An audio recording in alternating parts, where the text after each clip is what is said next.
Hi hello friends, welcome to all. So இன்றைக்கான இந்த video பதிவில் என்ன பார்க்க போகிறோம் அப்படின்னு பார்த்தீங்கன்னா, நமக்கு குரூப் 4 எக்ஸாம் அப்படின்னு பார்த்தீங்கன்னா ஒரு 150 நாட்கள் தான் இருக்குது. ஓகேங்களா? ஸோ இதில் வந்து நம்ம 3 மந்த் வந்து படிக்கிறதுக்கும் 2 மந்த் வந்து ரிவிஷனுக்கும் வந்து யூஸ் பண்ணிக்கணும். ஸோ நிறைய பேர் வந்து தமிழ் கூட வந்து ஓரளவு வந்து படிப்பீங்க, பட் ஜிகே மட்டும் படிக்கிறதுக்கு கஷ்டப்படுவீங்க. ஸோ ஜிகே வந்து இந்த 3 மாதம் நீங்கள் பிளான் பண்ணி படிச்சிங்கன்னா கண்டிப்பாக ஜிகேயில் அதிக மார்க் வந்து ஸ்கோர் பண்ணலாம். ஓகேங்களா? ஸோ இந்த 3 மாதம் நீங்கள் என்ன பண்ணணும்னா, ஜிகேக்கு மட்டும் டார்கெட் வச்சு படிச்சிங்கன்னா ஜிகேயில் நீங்கள் மார்க் வந்து அதிகமாக வாங்கலாம். ஸோ இப்போ வந்து பிப்ரவரி மந்த் வந்து நடந்துக்கிட்டு இருக்கு. இதில் பார்த்திங்கன்னா இன்னையிலேருந்து நம்ம கணக்கு பண்ணோம்னா ஒரு 19 நாட்கள் இருக்குது. ஓகேங்களா? ஸோ இந்த 19 நாட்களில் ஜிகேயில் வந்து நீங்கள் என்னென்ன லெசன் படிக்கணும் அப்படிங்கிறத நான் வந்து ஒரு டார்கெட்டாக கொடுத்துருக்கேன். ஸோ இதை நீங்கள் கம்ப்ளீட் பண்ணோன்னே உங்களுக்கு மார்ச், ஏப்ரல் இது மாதிரி ஒவ்வொரு மந்த்தும் வந்து ஒவ்வொரு டார்கெட்டாக கொடுப்பேன். ஓகேங்களா? ஸோ இப்போ வந்து இந்த பிப்ரவரி மந்தில் நீங்கள் என்னென்ன படிக்கணும் அப்படின்னு சொல்லிட்டு ஒரு 19 ஜிகே லெசன்ஸ் வந்து கொடுத்துருக்கேன், வித் டேட்டோடு கொடுத்துருக்கேன். ஓகேங்களா? ஸோ இது என்னென்ன லெசன் அப்படிங்கிறத பார்க்குறதுக்கு முன்னாடி நம்மளுடைய சேனலுக்கு நீங்கள் புதுசாக இருந்தீங்கன்னா நம்ம சேனலை சப்ஸ்கிரைப் பண்ணிக்கோங்க. மறக்காமல் இந்த வீடியோவுக்கு ஒரு லைக் பண்ணிடுங்க. ஸோ இப்போ வாங்க வீடியோக்குள்ளே போகலாம். ஸோ இந்த பிப்ரவரி மாதம் பார்த்திங்கன்னா இன்னையிலேருந்து கணக்கு பண்ணோம்னா ஒரு 19 நாட்கள் தான் இருக்குது. ஓகேங்களா? ஸோ அதனால் இந்த 19 நாட்களில் ஜிகே லெசன் வந்து நம்ம ஒரு 19 லெசன் வந்து கம்ப்ளீட் பண்ணிடலாம். எல்லாமே வந்து முக்கியமான லெசன் தான். ஸோ இன்றைக்கி பார்த்திங்கன்னா 10ஆம் தேதி. ஸோ இந்த 10ஆம் தேதியில் இந்திய அரசியல் அமைப்பு. ஸோ இந்திய அரசியலமைப்பு பார்த்திங்கன்னா 6th, 10th, 12th வந்து கவர் ஆகும். ஸோ அப்போனா 3 ஸ்டாண்டர்ட்லேயும் உள்ள லெசனை வந்து நம்ம இந்திய அரசியலமைப்பை படிக்கணும். அதுக்கப்புறம் பார்த்திங்கன்னா 11ஆம் தேதி ஸோ இந்திய பொருளாதாரம், இது வந்து எக்கனாமிக் லெசன் 11th ஸ்டாண்டர்டில் கவர் ஆகும். ஓகேங்களா? அதே மாதிரி 12ஆம் தேதி தமிழ்நாட்டின் சமூக மாற்றம்.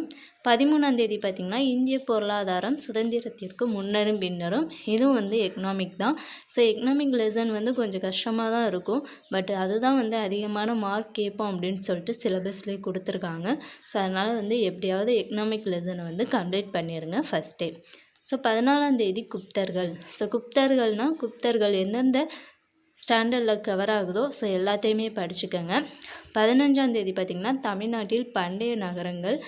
அதுக்கப்புறம் பார்த்திங்கன்னா 15ஆம் தேதியே வந்து பண்டைய கால தமிழகத்தில் சமூகமும் பண்பாடும். ஸோ இது ரெண்டுமே வந்து 6th ஸ்டாண்டர்டில் கவர் ஆகும். ஸோ அதனால தான் வந்து இந்த 2 லெசனையும் ஒரே நாளில் வந்து படித்து முடிச்சிருங்க. 16ஆம் தேதி பார்த்திங்கன்னா இந்தியாவின் மேம்பாட்டு அனுபவங்கள். 17 வந்து தமிழ்நாட்டின் விடுதலை போராட்டம்.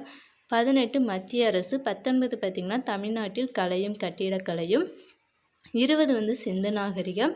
21 மாநில அரசு. 22 ஊரக பொருளாதாரம். 23 பார்த்திங்கன்னா ஆங்கில ஆட்சிக்கு எதிரான தமிழகத்தில் நிகழ்ந்த தொடக்க கால கிளர்ச்சிகள். 24 ஆங்கில ஆட்சிக்கு தொடக்க கால எதிர்ப்புகள். 25 தொடக்க காலத்தில் சமூகமும் பண்பாடும்.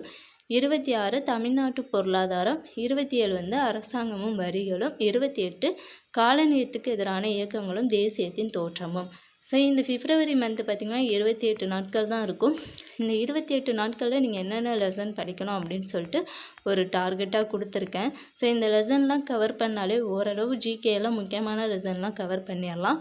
அதே மாதிரி மார்ச் மாதம் நம்ம படித்தோம்னா அதுலேயும் முக்கியமான லெசன்ஸ் வந்து எல்லாமே கவர் பண்ணிடலாம். ஈஸியாக ஜிகே லெசனை வந்து நம்ம கம்ப்ளீட் பண்ணிடலாம். ஸோ சைட் பை நீங்கள் என்ன பண்ணணும்னா தமிழ் ஜிகேயும் படிக்கணும், பட் ஜிகே வந்து தமிழ் மேக்ஸும் பார்க்கணும். ஓகேங்களா? பட் ஜிகே மட்டும் கொஞ்சம் பிளான் பண்ணி படிங்க. நம்ம எக்ஸாம்குள்ள சிலபஸ் வந்து ஈஸியாக கம்ப்ளீட் பண்ணிடலாம். ஸோ இதற்கான பிடிஎஃப் பார்த்திங்கன்னா நம்மளுடைய டெலகிராம் சேனலில் கொடுக்குறேன். ஸோ நம்மளுடைய டெலகிராமில் ஜாயின் பண்ணிக்கோங்க. ஸோ இந்த வீடியோ உங்களுக்கு யூஸ்ஃபுல்லாக இருந்துச்சுன்னா இந்த வீடியோவுக்கு ஒரு லைக் பண்ணிவிட்டு மறக்காமல் நம்ம சேனலை சப்ஸ்கிரைப் பண்ணிக்கோங்க. Thank you to all.